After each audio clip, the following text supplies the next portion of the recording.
to our Aging in Place panel discussion. This all happened because myself, Cal, and Paula, we had breakfast one day, and we realized how many things our clients don't know about. And as they age in place, they're trying to make decisions on how to take control of the latter part of their years. And we just thought it'd be super cool to pool all of our resources and our knowledge so that all of our clients could benefit. So I'm really super stoked to introduce to you Ryann Jorban. Ryann Jorban is a DDA, Deputy District Attorney. That is such a mouthful, seriously. You're a DDA, and her specialty is consumer fraud protection. And I thought that this was the perfect person to call us out on our sales BS, okay? So if we say anything that smacks of, like, manipulating you all into doing something you shouldn't, she's gonna smack us down, arrest us, and take us to the clink. Well, at least the first part. Okay. I'm not allowed to do the other two. No? I would like to sometimes, but Okay. I'm not allowed. Okay, so we're just talking about slapping down. Just slapping down. Okay, horrible punishment. Works for me. Excellent. So I'm going to sit down, Ryan, take it away. Well, welcome. Thank you for coming. I'm going to give kind of the what not to do part of the talk, which is as a consumer protection prosecutor and someone who's worked with seniors, independent adults, and children, I'm very interested in people who are maybe more vulnerable to being a victim of financial crime. And one of the reasons I'm interested in it is most people become victims of financial crime because they're being good people. And I don't think you should be punished because you're a good person. So what I see, especially with my senior victims, is that they're trying to protect themselves or their families and make sure that they have a financial future. And we all want that. All the good guys want that for you. And so it's very important to me that these decisions that people make are made in an intelligent, knowledgeable, and safe manner. Just a little story about me. My mother at 69 fell down some stairs, had 2 surgeries, and during the surgeries had a stroke, and was left fully disabled. And I became a full-time deputy DA, a part-time college professor, full-time mom, and a 30-hour-a-week caregiver. And then proceeded to get very ill and ended up on disability. Don't do it that way. So one of the things I come to this with is some personal knowledge of how to and not to make those decisions. And I was lucky. My mom had made a lot of plans. She had a living trust. She had already made me a trustee. I had financial power of attorney, and that paperwork was all set up when she had her accident. And I also had medical power of attorney. So I was able to do a lot of the financial logistical stuff in the midst of all of the emotional stuff. And that's what one of the things that I think we're going to talk about today is how to make sure you have all that stuff put in place before the bad stuff happens, before the emotions are there, so that all you can think about at that point is taking care of the people you love. So the one other caveat I want to give is that if you think that you have been a victim of a crime, or you're worried that maybe something's not right, reach out and talk to someone. The most likely person to be a victim of a fraud crime, I was telling them, they were shocked too, is a white male who is in his 50s, 60s, and college educated. So the person you would think would be the least likely. Basically him. I'll be interviewing him later to make sure there's no problems. But it's because when we get too comfortable, when we think we know what we need to do, that's sometimes when we're at our most dangerous. So I will tell you, I'm about to introduce my panel. And a couple reasons I did this. I asked them all for bios. One is I have to introduce them. But the other is I had to vet them. I had to make sure that they were reliable, that they didn't have, that they weren't, people who took advantage of people. And before I stood up here and talked with them, that I could do that and maintain a level of trust with them. And that's what I want you to do. I want you to make sure that anyone you use, whether it's mortgage broker, a care provider, a nurse, an in-home helper, that you or someone you love and trust has checked them out. And it's easy. You go online, you look at Yelp, you look at the Better Business Bureau, which is all online now. You call the Department of Consumer and Business Affairs for Los Angeles County, and And they will tell you what complaints they have. And then you and your loved ones can sit down and decide whether or not those complaints, if there are any, are enough to make you concerned and make you move on. But you have to do your homework. I did mine. You're going to need to do yours too. And it's not hard to do, but it is important. And finally, some resources. If you go on the District Attorney's website for LA County at dalacounty.gov and look up seniors, we have fraud alerts every other Friday that talk about scams that are going on in the community. We also have a lot of resources for seniors. And if you have any complaints or concerns, we have a hotline for elder abuse at 1-877-4, the letter R, and the word seniors, SENIORS. And now I will stop talking and introduce some of our mediators. Our speakers on the mediator. Apparently I'm confused. I want that known. Our first is Kendall Young. She owns this beautiful business. She's a residential real estate. She owns the company and is an agent, and she helps people with cool homes and works in a really cool office. She's been a realtor for 33 years and is a second-generation realtor in Glendale. She's been named one of the 100 most influential realtors by Inman and one of the 200 most powerful realtors by, I'm not going to be able to say that, Swanpole Consultants. The DIG's mission is to transform lives through real estate. And then we have Paul Antoun, am I saying that right? Is a residential mortgage advisor whose primary role is to improve homeowners' lives by teaching them how to borrow smart and avoid the 5 most common mortgage mistakes. Over the last 9 years, she's become an expert in working with first-time homebuyers, those looking to either trade up into bigger or down into smaller houses, and seniors who are seeking and interested in a reverse mortgage in order to stay in their own homes. John Thompson is also a residential mortgage advisor and our example of a white college-educated male. And our token boy. I wasn't going to say anything. Who has over 30 years of experience improving homeowners' lives. That's good. That's a good experience to have. He's the co-author of Borrow Smart and Repay Smart, and holds the CLA and CRMP designations.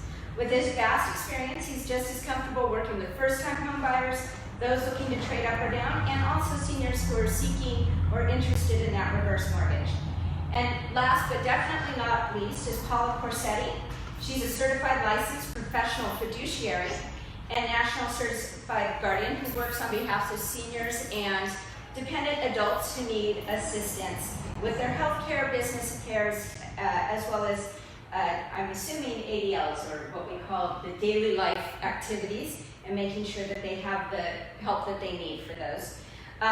She takes the reins when perhaps a person has not been able to do it for themselves, or their appointed trustees are no longer able to do so. With her nursing background and experience in business management, Paula ensures that all of the tools are in place for her clients and the entities in which she is entrusted. So this is our panel, and I think we have a lot of good information here. So thank you, everybody. Thank you. Thank you. I'm going to start with, first of all, what do you think are the main issues facing senior homeowners today? And I think perhaps we should start with our real estate agent and then move to our mortgage brokers on that one. Yeah, I think that today's seniors are frozen in a house that maybe doesn't serve them as well, or they have not thought of how to make the modifications to make the home serve them. So here's an example. A person who has some mobility issues, who is living in a 2-story house and there is no bedroom or bathroom on the ground floor, that's a house that doesn't serve them. Or they may be living in a house that has a huge amount of square footage and land, has a lot of maintenance issues, and perhaps they don't have the money necessary to maintain the home or to live the lifestyle that they had when they were income earners. And I think that it has a lot to do with just not thinking about how life has changed and can change, and instead staying kind of frozen, staying kind of static in an environment and in a situation that doesn't serve their current lifestyle. I see that I see that a lot. I just really quick, right? Because everybody learns better with stories. I remember once I was calling on this lady on Norton Street in Northwest Glendale. I loved her to death. And for 7 years, every time I came around, she says, I'm going to sell the house in a year. I'm going to sell the house after Christmas. I'm going to sell the house after summer, right? And I kept saying, if you're okay, if you're safe, stay here, stay here. When she finally left, she was bent over double with whatever it is, osteoporosis, whatever. She was bent over, she could barely walk. And her house, she never let me inside the house. Her house barely functioned. And we moved her, her kids moved her finally, because they were always a support on this, to Windsor Manor in Glendale. And I visited her a month after she left, and she said, Carol, what was I waiting for? What was I waiting for? I'm so much happier now. So that was a case where she didn't age in place, or she aged in place and wasn't happy. But I think that if she had just worked with people like Cal and Paula, that she could have been a lot more comfortable, and maybe she wouldn't have had to go to Windsor at all.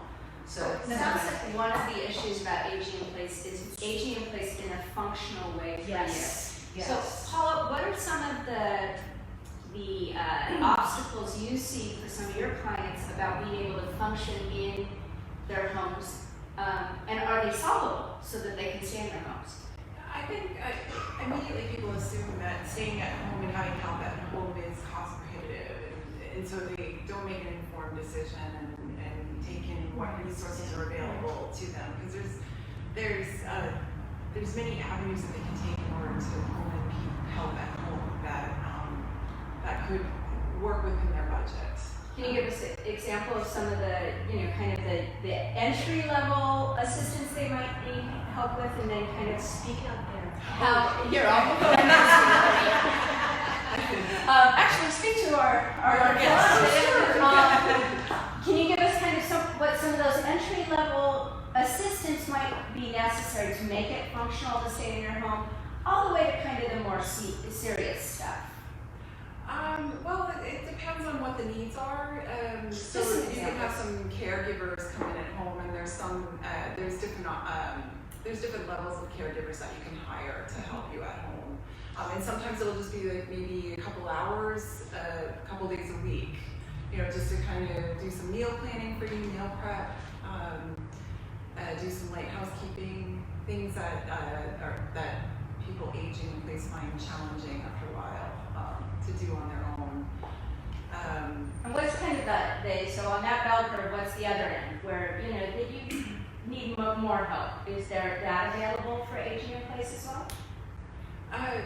Sure. Well, so it depends on what their health care needs are. So it's just a matter of working with someone to sort out what services that you would need. Some of them are maybe a nurse working with you at home, or a senior advocate working with you at home. It depends on, it's definitely individual, and it's definitely would benefit people to pull in some resources to make an informed decision. So how do we pay for that?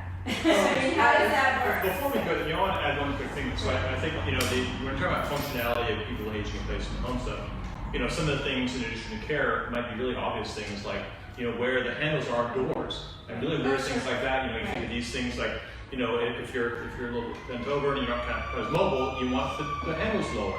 Or maybe you're in a wheelchair, you need the doorways wider. Sure. And you could go all the way up to putting in, elevators and all of that kind of stuff. But it all starts with the needs, right? You got to figure out what the needs are. It's very individual. But and paying for it, there are the resources. We can also talk about the financing and those kind of things.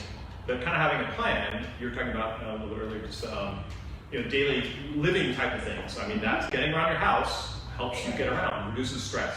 And also, making an informed decision. If I could just give an example, I had a client that definitely had the resources to stay at home, but she didn't do the research and assumed it was just going to be too expensive for her to stay at home, and so she sold her house and moved into an assisted living facility and regretted it. And there was no going back. So, so for some assisted living facilities or board and care type facilities, it can work, but for others it doesn't. So it's just a matter of pulling in making an informed decision. Like you said, knowing what your options are. Yeah, knowing what your options are. It's true. I think we see a lot of older people, so John and I are a team, we're the teaching mortgage team, and we do a lot of education, especially around seniors these days, because the population of 62 years and over is going to be growing by leaps and bounds, as you all know. And information is power. And if you want to age gracefully in your home, you're going to have to make some decisions. And I have been surrounded by older people my whole life, my mom, my grandparents, my aunts, my uncles, and I wouldn't give advice to you that I wouldn't give to my own mother. And my mom is currently 95. I just left my 100-year-old uncle. They are all aging gracefully in place. They will not leave their homes. They will be there till the end of their days, but they've made informed decisions. They've made changes in their homes to accommodate their needs. They've hired people to come in and care for them, and as Paula said, it starts out as maybe a friend 3 days a week, and then as they get older, now they need the friend and somebody preparing their food because they're forgetting to eat. There's a little dementia that sets in. There's some memory care that needs to go on, right?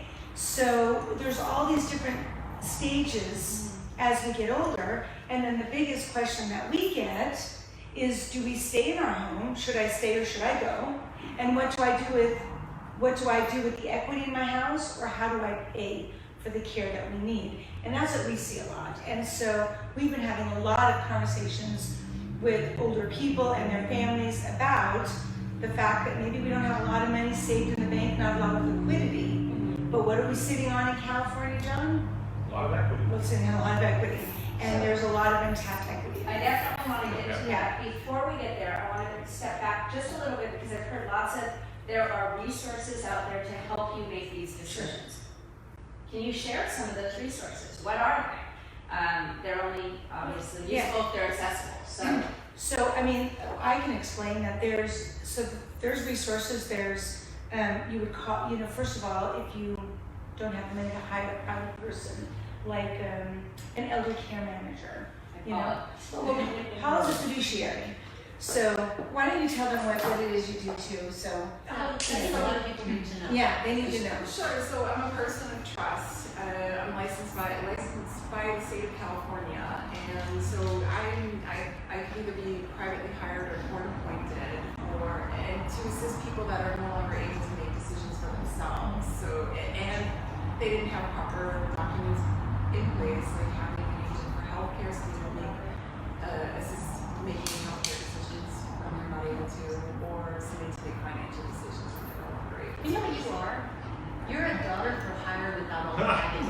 Yeah. Third party neutral. Daughter for hire, no baggage necessary. I like that. So obviously, I was putting you with what we call a care manager. Can you explain the difference between what a care manager is versus what you do?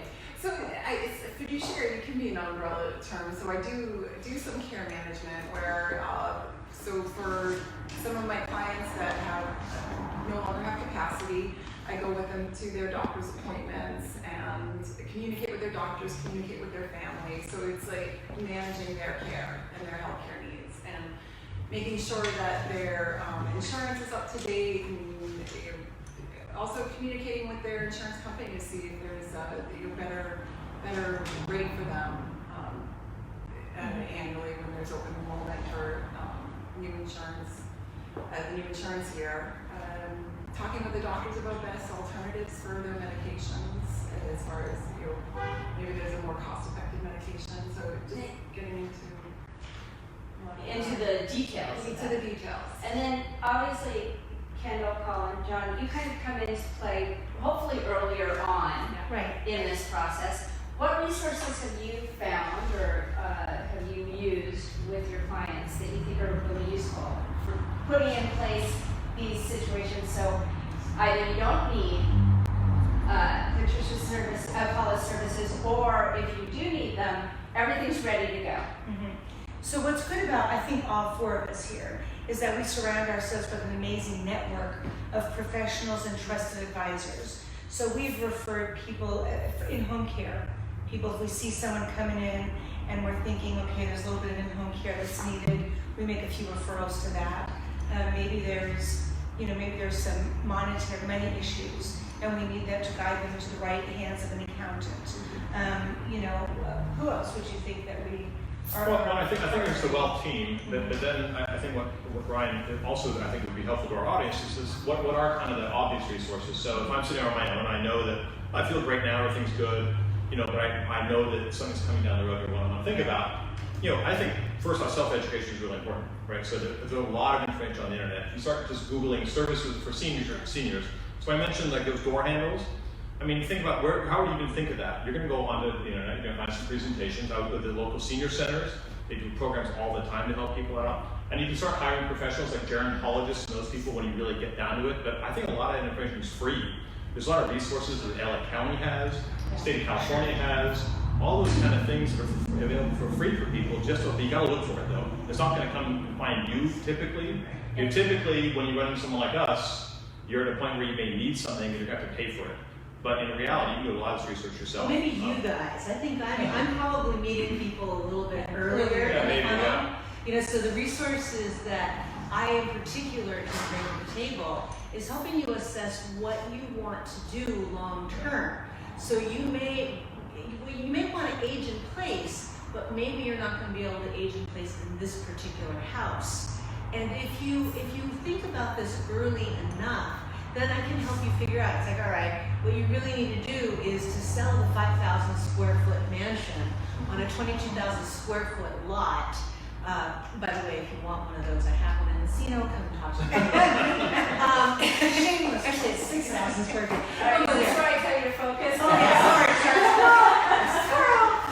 No, but I mean, being able to think about it flexibly and go, what I really want is a one-story house, so I will not have to move again.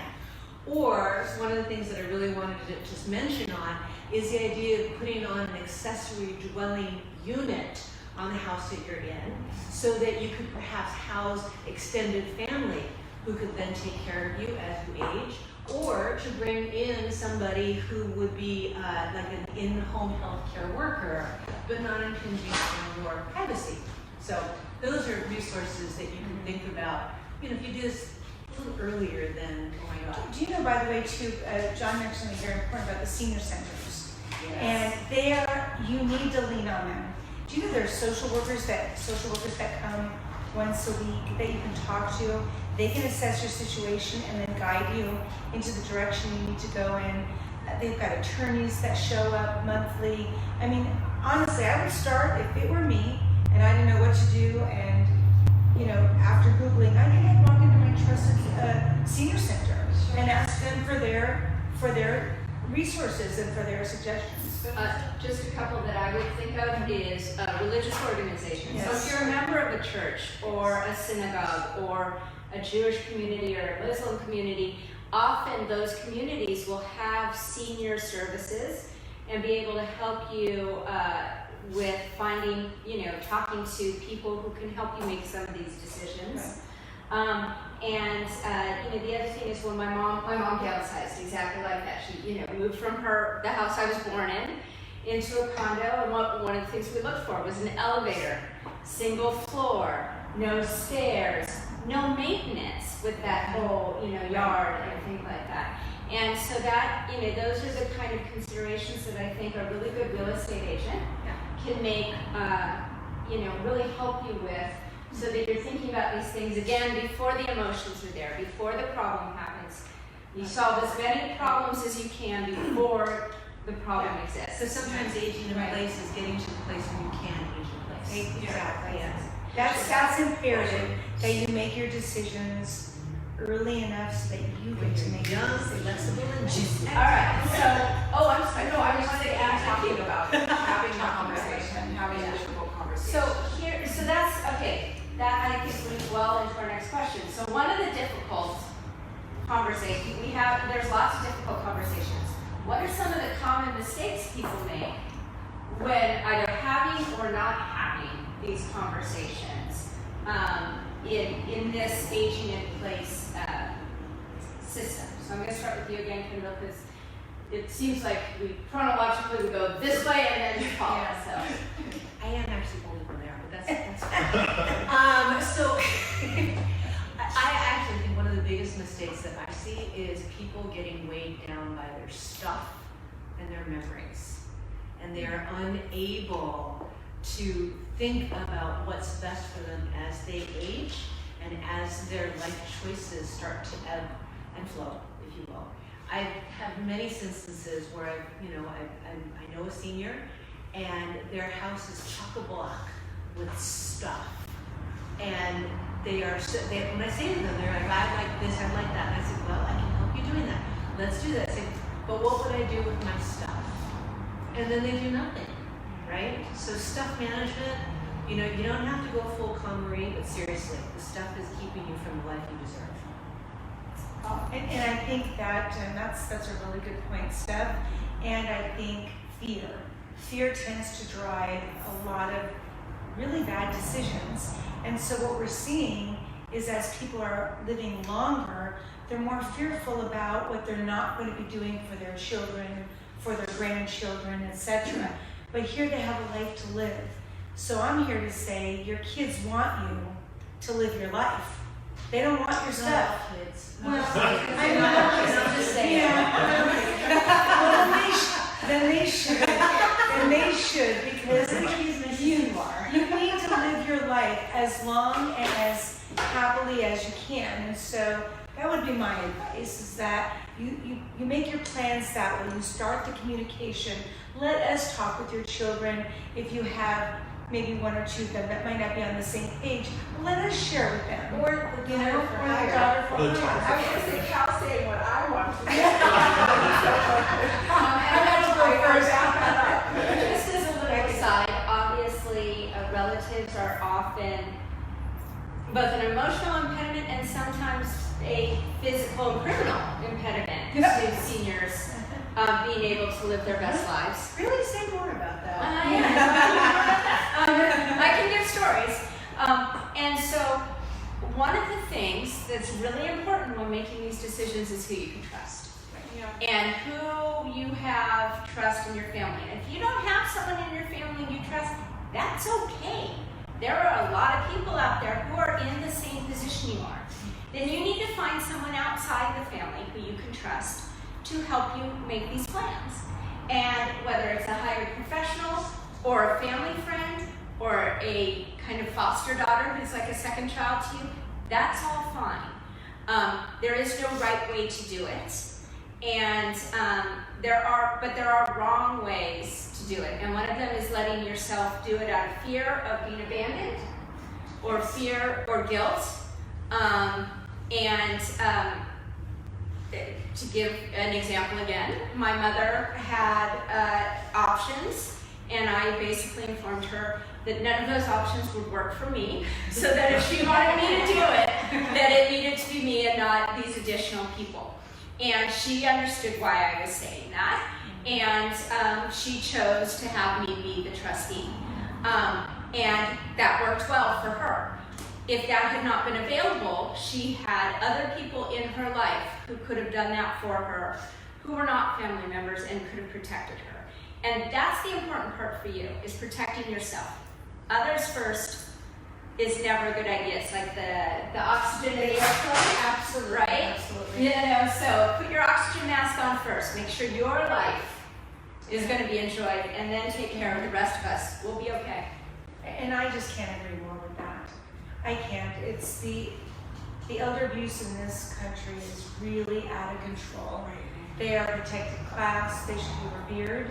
They should be honored, and instead they're being taken advantage of. And oftentimes by the people they think love them the most, and just is not the case. So I agree. If you don't have somebody in your life you can trust, find an outside source. There's nothing wrong with that. And I have a story. I do have a story. So this actually all happened because of a story that was told to me by a girlfriend. And she's actually not related to these people, but this is an older couple that had a large house worth a lot of money, but not necessarily a lot of money in the bank. They had 2 children. The child that my girlfriend was connected to is the one that had been the caretaker for most of the parents' elderly years. And the parents had started to deteriorate both mentally and physically and emotionally. their brains had frozen, and they saw themselves as able-bodied human beings, and physically they were far from able-bodied, either physically or mentally. And they just got cantankerous, obstreperous. They wanted to stay in their house even though one had fallen and broken her hip and then fell later and broke her ankle. I mean, it was, one thing after another. He crashed the car 3 times, totaled 2 of them. Let's not even talk about that. These are clearly people who needed some help. And the child who was the caretaker was trying to move them towards healthy decisions that would keep them safe, right? They decided that helpful child was not helpful, and instead they cut them out, wouldn't talk to them anymore, and started talking to the child who only wanted the largest inheritance possible, would not allow the conversation of moving to assisted living, which is what the parents sorely needed. And the last time I heard, the husband was still driving. I should tell you where he drives, right? And the mother is so fearful, and does it happens with dementia where they start getting Paranoid. Huh? Paranoid? Yeah, paranoid. Yeah, that's it. Sorry, paranoid. She's so paranoid she can't leave her bedroom. Yeah. And it's all because they didn't have a fiduciary, a trusted professional like Paula, a neutral that could help them make some life decisions, and because they had not taken advantage of the equity that they're sitting on in their house. Or talk to me so fast. We can. Oh, that's a good point. I'm not going to sell mine, but I'm just saying that's my story. Or make the decisions before they cease to be able to have a rational discussion about it. Right. Because one of the issues with dementia, and Paula, I'm probably stepping on you, is that dementia is affected strongly by emotion. Yes. And of course, the logical processes are what goes first, the emotions please. And so the more that process goes on, the less capable we all become when we're emotional, making a logical decision. Much more if we're also dealing with some traumatic brain damage. So it almost sounds like what you're saying is that somebody needs to talk to Paula at the point in their lives where they don't think they need a Paula. Well, I think that's one way to do it. I think it's also recognizing, like John was saying, looking at those resources online, reading what the issues are for seniors, and deciding how you're going to process those issues before you meet them. It's like insurance. You don't buy insurance when you've had the accident. You buy the insurance way before you have the accident. You don't make these decisions when the problem is there. You make them far before the problem is there. That's right, because inaction is actually a decision. Yes. If you don't do it, it's still a decision, right? And it's saying you're not going to get the outcome you probably want out of it. That's wise. Yeah, that's very good. All right, so we know what people do wrong. We know what people should do right. What are some solutions that we should look out for as we are making these decisions? Like, what are some of the options we have to make this work for us? Me again. Okay, yeah. So again, this is all about prevention and thinking ahead of time. I have many clients who come to me and say, someday I'm going to retire and I'm not sure that I want to stay in this house. What does it look like? And they ask me questions like, what does my equity look like? What does it look like to live in other areas? What's the process? Do I sell my house first or do I not?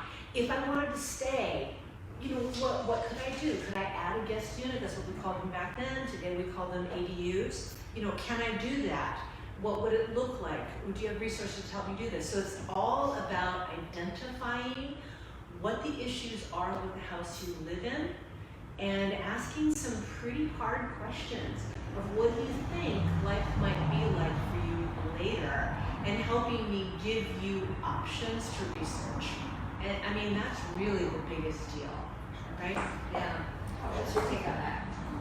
I think it's the same thing. You have to be educated, be prepared. So a solution, obviously, that we would work on would be, if you decide to stay in your home, what kind of equity do you have? Reverse mortgage got a bad rap these past handful of years, and in 2014, they've been completely regulated, they've been changed. There's a lot of new protections around them. We actually do a class called The Myths, Realities, and Misconceptions of a Reverse Mortgage, because it can be the right product for the right person. By the way, you might not be able to see this, but Ryan is going, oh. Oh, yeah. Things have Well, changed. as someone with They a background in elder abuse and elder financial Right. abuse, yes, reverse mortgages definitely are one of those things that triggers my spidey sense, if you will, as a prosecutor. But having said that, like anything, if you do your research, then you know what you're looking at, and you know what the And problems you are. deal with people that are educated. So I'm just going to point out that both John and I are reverse mortgage certified, which you don't have to be to do reverse mortgage, but you should be dealing with those types of people. And in addition, John over here always takes things a step higher, and there's only 160 people in the country with this designation, but he's a certified reverse mortgage expert. And that's a lot of education and a lot of information to have to digest in order to have that designation, which is important. So you're dealing with people that know what they're doing. You can also, this is going to be fun to hear, you can use a reverse mortgage to purchase a home now. If you decide that you've got a $2 million house and that's all you've got, that's you, and that's all you've got, and you sell your home, you want to keep your liquidity in the bank. So you put, we're going to say for the sake of conversation, about 50-60% down, and the rest of it you take with a reverse mortgage. That's another way of doing things. I'm going to let the expert here say what. Well, no, so all I'd add to that would be, so and reverse is not a solution for everyone. But if you have home equity, there are many ways to tap into home equity. There's lines of credit, there's normal mortgages, there's all sorts of different things. At the end of the day, all I would say is, if you think you're going to stay in your home and you feel like the resources you have outside the home are not going to meet your needs, and you've had a conversation with other people in your life that you're going to look at the equity in the home, great, then there's a lot of options. And talk to an expert like us or someone like us, and you can look at those options and just have an open mind towards it. What are some organizations in Paul? I know you haven't, but actually, It's actually just, no, go ahead and add to that, and then I'll come back. Oh, no, just to back that up, I have a client that is at home with 24/7 care, and she didn't expect to live as long as she's lived, and she still wants to remain at home, and her option, a solution to her problem to stay at home, and Right. she's sitting on a lot of equity, and a reverse mortgage has been I'll share a really quick story. We have a client that came to us, and they were in dire straits, but they're living in a $3 million home in San Marino, a little bit distance from their daughters because their daughters want them to sell the home. And that does make good financial sense, but they don't want to do that. Which is their prerogative. The wife wants to live there. She's also declining in health. He's declining in health. They don't want to make that massive change right now. They didn't owe much on their home, but they could not afford that mortgage payment anymore. So they got some bad information and started making some bad decisions, and then somewhere along the line, they met with a trusted professional that referred them to our team. And here's what we did for them. We helped them to remove the debt that's on their house by getting a reverse mortgage. And the debt they had in their house was a hard money loan.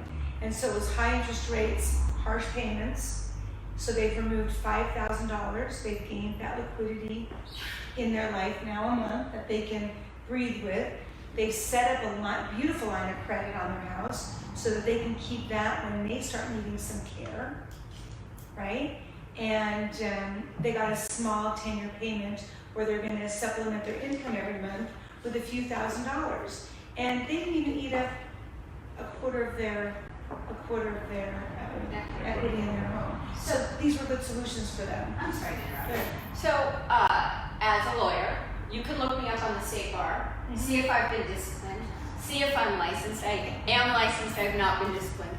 Is there an equivalent place where I can look up professionals in the mortgage industry, professionals in the real estate industry, professionals in the fiduciary, so that I can look you up and go, oh, you've had complaints, or you haven't been, and you've been doing this for 40 years, and you're licensed, and you have all these cool licenses, and these are the kind of resources I need. Well, and so in our world, I mean, there is a national mortgage licensing service. You can look up someone on that. If they've been disciplined, it'll show up there. It's literally Google their name, NMLS, and then Google it that way. We also happen to be licensed to the Department of Real Estate, which publishes the same information.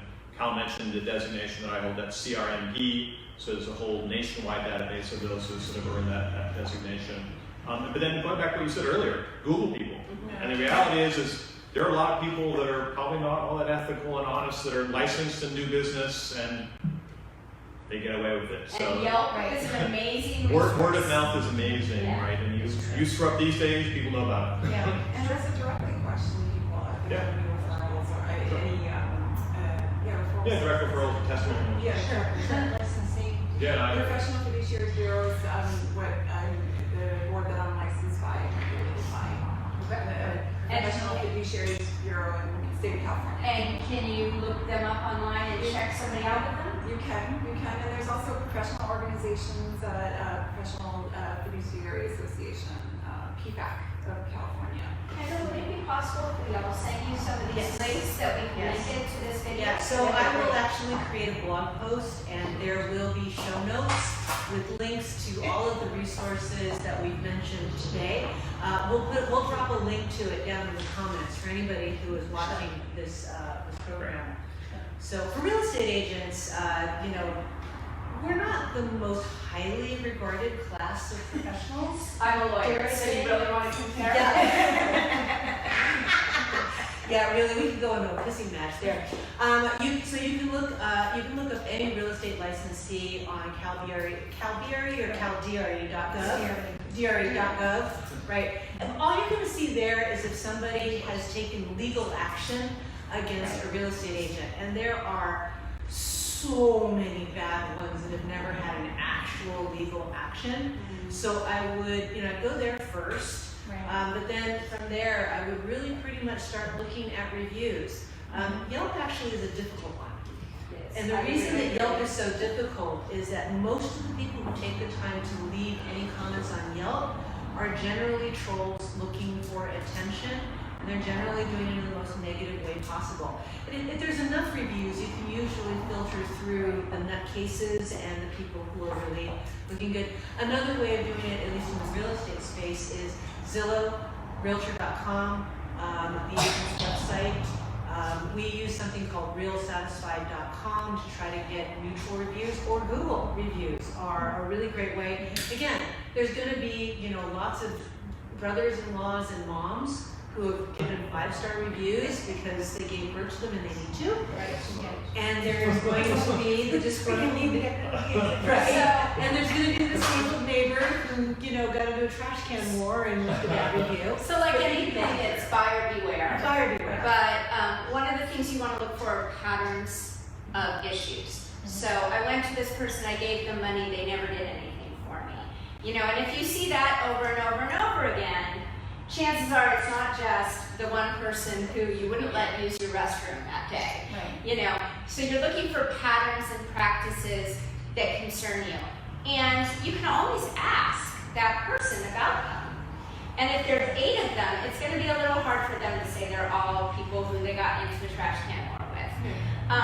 But just because there's 1 or 2 also doesn't mean that you should necessarily build a person out. But you have to do your homework.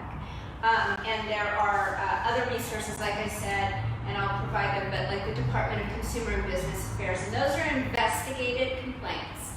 So it's pretty reliable. Well, one last thing I want to say, and I think this goes for all of our industries, the biggest is not always the best.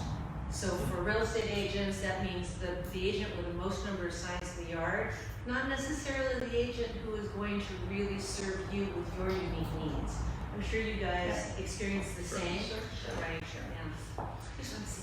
All right, so as we're getting to the end of the talking part, I would like, how does this work? Like, what's our best case scenario? Give us someone who did this the right way, and how you wish all your clients, or that they would all have this kind of outcome. Well, for something that came to mind immediately is just having a agent for healthcare in place. I can provide resources for that to do on your own without having to do it with an attorney, and also having a power of attorney for finance in place. We actually we're working with this person right now because we're not going to be selling their house. So this is just us being advisory capacity. They want to age in place. They've actually are in the process of building an ADU. They're going to move into the ADU, rent out their house for a lot of money, and it's all going to be really good for them. So that was a great outcome. How old are you? That's a really good question. I'm going to say mid-70s. Yeah, I'm going to say mid-70s. I actually think you should be talking about this in your mid-70s, because when you're in your 90s, like my mom, you're not going to be moving. You know, you're a little bit more set in your ways, whereas my good friend, whose husband passed away and she was in her mid-70s, yeah, she didn't want to sell her house, she wanted to stay there, but it made much more sense for her to go ahead and downsize. And that was a painful year of her life, but here we are 3 years later. She has the money in the bank, she has no payment obligations, she's traveling wherever she wants. She made her decision on her terms, and I think that's what's important, is to talk with your professionals when it's on your terms. Clearly communicate your wishes. Clearly, yes. And I think it's been kind of the theme is this doing it early.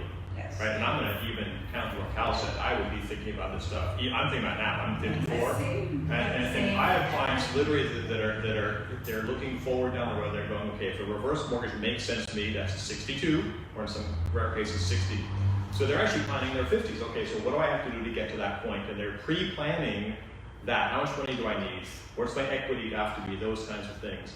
So I would only say do it early and have the conversation with everyone you can think of talking about. I don't know that we probably said it a couple times, but you talk to your kids, you talk, if you have parents, you're talking to your parents, because it's a conversation that is not held, that holds people back, right? And so and there's other people going through the same thing, so talk to those other people. But And look us up, we have classes, all of us, all the time. So. Well, I'll tell you that my mother and I did this when she was in her early 60s. We put in place her living trust. We put in place her power of attorney, her financial power of attorney, and medical power of attorney. And we needed it when she was 69 years old, a year after she retired. So you don't know, unfortunately. And it is better that it is in place because it allowed me to walk into the hospital, say I'm in charge, and take care of that stuff without that being the issue. The issue could then be her health and what she needed in the moment. And that makes a huge difference for those who are going to care for you. So I open this by saying we become victims of fraud because we care about ourselves and taking care of others. Well, one of the ways we can take care of ourselves and others is by making sure we have all of this stuff in place so we don't have to make these decisions at the last minute. So people who prey on people who are emotional and vulnerable can't get to you because you are not a good victim. And I always preach, don't be a good victim. Be a bad victim. You're really bad at being a victim. Have your things lined up. Check on people. Trust, but, Google, okay? Trust but verify, exactly. Because that's what keeps us being able to live the lives that we've worked hard to live. And when we're done living that life, if we want to have something left, my mother always said, I'm just going to write that last check, maybe bounce it, and then you guys are on your own. And if that's what you want, go with it. I think that's awesome. But whatever it is, you need to be in control of how you decide to do it. I had one last talking point that I just realized I forgot to bring up. Please, real quick. And John, you reminded me of this. You're talking about how you should be thinking about these things much earlier than what you probably thought you were going to. My actual story of success is my own. So when we were just 55, yeah, I am 55, don't know that. We decided that we were definitely needing to make some decisions on how we wanted to age. And so what we did is we sold our multi-level big house on the hill with the pool and all the landscape and all that dealios, right? And we moved to a one-story home with a small lot, but here's the thing that I want to bring up. We used something called Proposition 6090 that allowed us to transfer the property tax base that we had from this house when we bought it to our replacement home. And this made moving into a house that served my needs as an aging senior much more affordable. And that is another way of aging in place by, again, making decisions to find a place where you can age in place. Yeah? So just wanted to kind of bring that up. Anybody else have something they want to add that we haven't touched on yet? No, I was just saying being proactive. Yeah. That's great. That's our theme today. All right. Yeah. Any questions? Yes, Yes. I have two questions. Long-term health care insurance. What is your opinion of that? You have to have it. Because it's hard to get. Hard to get people. I'm not an expert on it, but you definitely should. I've heard, I'm not an expert, but I've heard it's not gonna be around too much longer. And it is a little bit costly if you haven't gotten it already. I can share my personal story. I want it. My husband and I want it. We're in the process of trying to get it. And I'm 57, so I'm not sure. I'm not sure what the possibility is for me, but I'm looking into it. So I contacted a trusted advisor. That's a financial advisor. And that's a person that you would talk to. Someone that's a financial advisor or that sells an insurance. And I will tell you that I am under 50, and the one that I was looking at was for 4 years, and I was looking at almost $600 a month.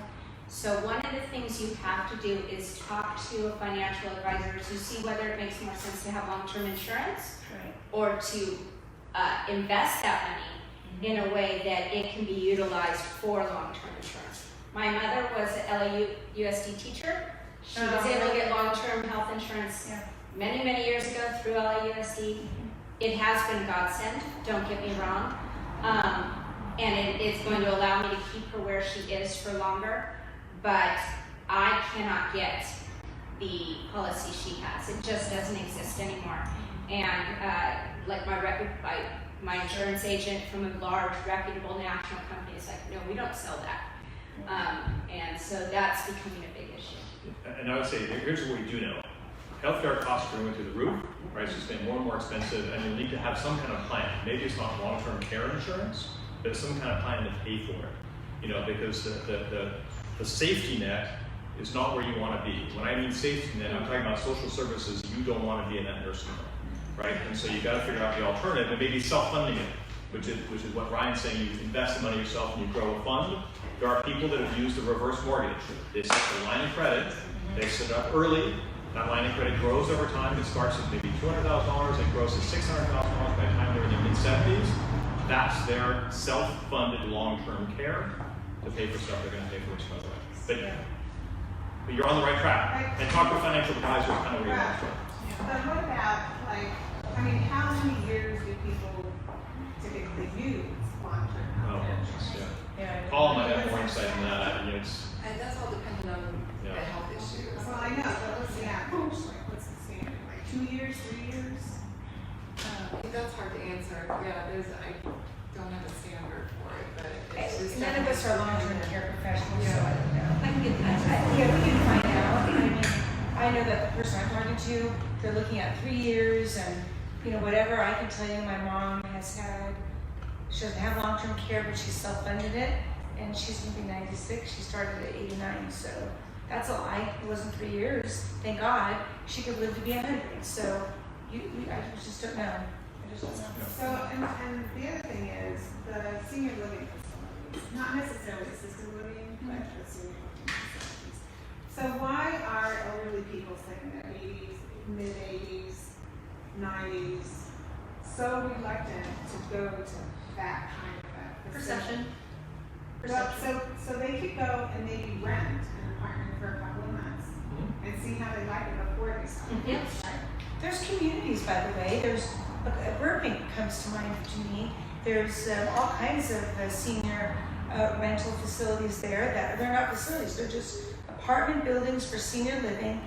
There's an artist colony.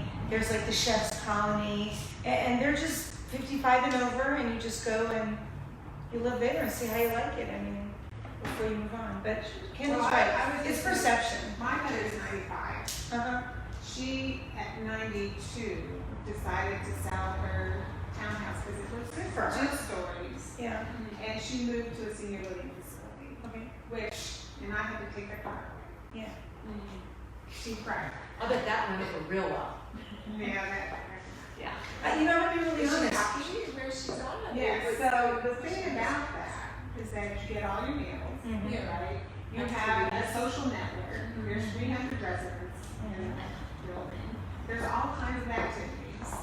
And where are you gonna get all that social? Susan, have you ever been I'm to trying to move in. Have you ever been to Great. Montecito or Altadena? Oh, My yeah. goal is to make enough money so that I Yeah, can so afford before to you live live the there. 4 seasons living that is Montecito. That is like, Villa big. Gardens is also beautiful too. They're all beautiful. But I'm going to be quite frank.